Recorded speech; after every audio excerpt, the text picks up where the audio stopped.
$7,000 worth of plate. Meanwhile the unfortunate master of the house returned home, and at the accustomed signal the doors were opened by the robbers, and on the entrance of the carriage instantly relocked. Seeing the porter bathed in blood, and dead bodies lying at the foot of the staircase, he comprehended at once his desperate situation, and advancing to Aldama, who stood near the door, he said, "My life is in your hands, but for God's sake show some mercy, and do not murder me in cold blood. Say what sums of money you want, take all that is in the house, and leave me, and I swear to keep your secret." Aldama consented, and Dongo passed on. As he ascended the stairs, stepping over the body of the postman, he encountered Quintero, and to him he made the same appeal, with the same success, when Blanco, springing forward, held his sword to Quintero's breast, and swearing a great oath, exclaimed, "If you do not stab him, I will kill you on the spot."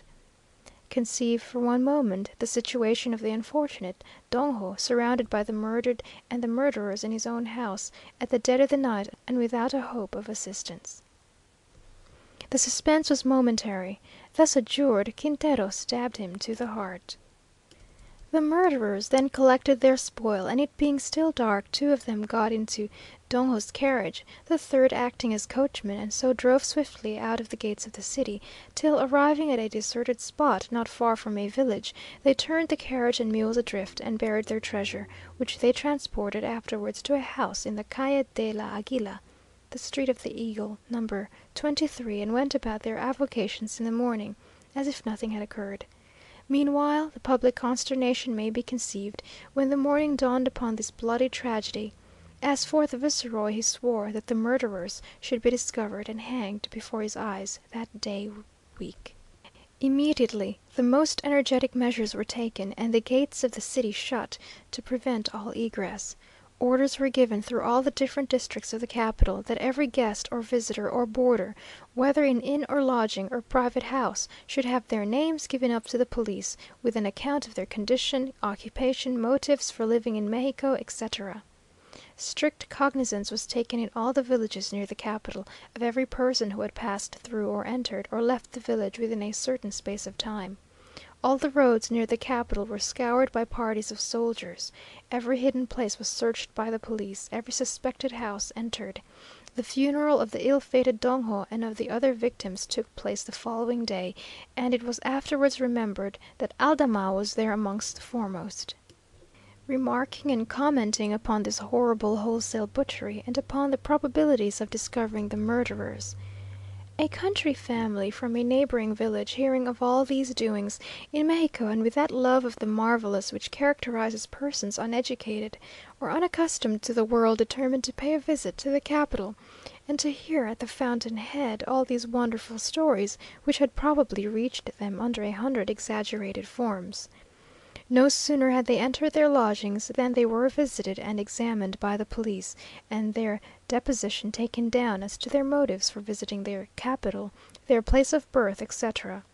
As a gratuitous piece of information, one of them mentioned that, passing by a barber's shop, probably with his eyes opened in the expectation of seeing horrible sights, he had observed a man talking to the barber, who had a stain of blood upon his queue, hair being then worn powdered and tied behind.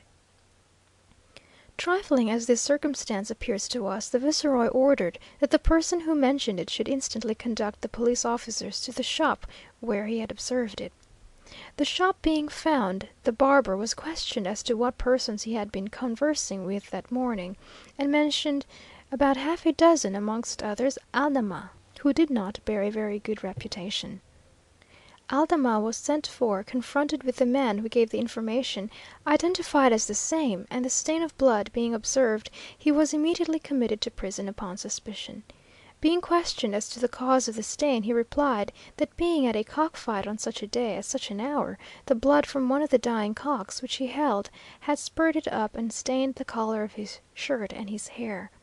Inquiries being made at the cockpit, this was corroborated by several witnesses, and extraordinary as it was, it is most probable that the assertion was true. But meanwhile the mother of Blanco, deeply distressed at the dissolute courses of her son, took the resolution, which proves more than anything else Revillagigedo's goodness, and the confidence which all classes had in him, to consult the viceroy as to the means of converting the young man in better habits. It seems as if the hand of an avenging Providence had conducted this unfortunate mother to take a step so fatal to her son.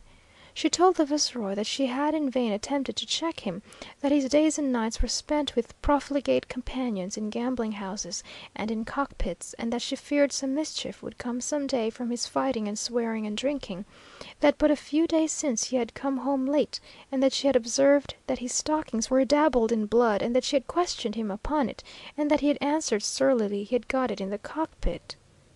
Her narration was hardly concluded before Blanco was arrested and placed in a separate cell of the same prison with Aldama. Shortly after, Quintero, only as being the intimate friend and companion of both parties, was taken up on suspicion and lodged in the same prison, all being separately confined and no communication permitted between them. It seems as if Quintero, perhaps the least hardened of the three, was struck with the conviction that, in the extraordinary combination of circumstances which had led to the arrest of himself and his companions in villainy, the finger of God was too distinctly visible to permit a doubt of ultimate discovery to rest upon his mind, for he confessed at once, and declaring that he saw all denial was useless, gave a circumstantial account of the whole. He begged for 9 days' grace to prepare himself for death, but the viceroy would grant but 3. When Aldama confessed, he made the avowal that he was guilty of a previous murder, when he was alcalde of a village near Mexico, which was before the time of Revillagigedo, and for which he had been tried and acquitted. He being alcalde, the postman of the village was in the habit of passing by his house, giving him an account of whatever money he had collected, etc. One evening this man stopped at Aldama's and told him he was entrusted with a sum of $1,500 to carry to a neighboring village. At 12 o'clock he left Aldama's house, who, taking a short cut across the fields, reached the postman by this other direction, stabbed him, and carried back the money. Next day, when the murder was made known, the alcalde, in his robes of justice, visited the body and affected to institute a strict search for the murderer. Nevertheless, he was suspected and arrested, but escaped by bribery, and shortly after, leaving the village, came to the wider theatre of Mexico. The murderers, having thus made their confession, were ordered to prepare for death. A scaffold erected between the central gate of the palace and that which is now the principal gate of the city guards was hung with black to denote that the criminals were of noble blood.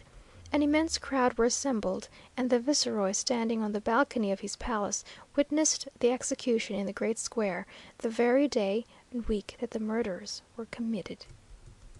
The streets were then kept in perfect order, both as to paving and lighting, and on one occasion, having rode all through the city, as was his custom, to observe whether everything was in order for the Holy Week, he observed that several parts of the different streets were unpaved and out of repair, whereupon, sending for the head of the police, he desired that these streets should be paved and in order before the Holy Week, of which it wanted but a few days.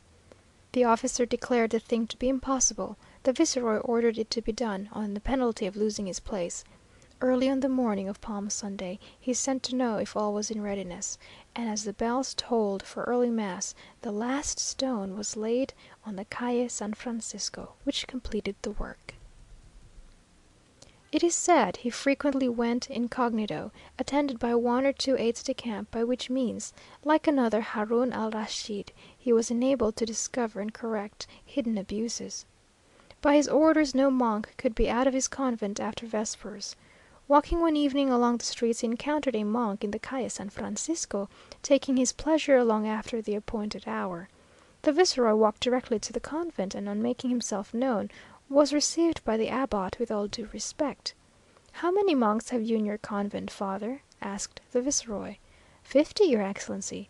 "There are now only 49. Call them over, see which is the missing brother, and let his name be struck out." The list was produced, the names called over, and only 45 monks presented themselves. By order of the viceroy, the 5 who had broken through the rules were never again admitted into the convent. Alas! Could his Excellency have lived in these our degenerate days, and beheld certain monks of a certain order drinking pulque and otherwise disporting themselves Nay, seen one as we but just now did from the window, strolling along the street by lamplight, with an Yntida Indian girl tucked under his arm.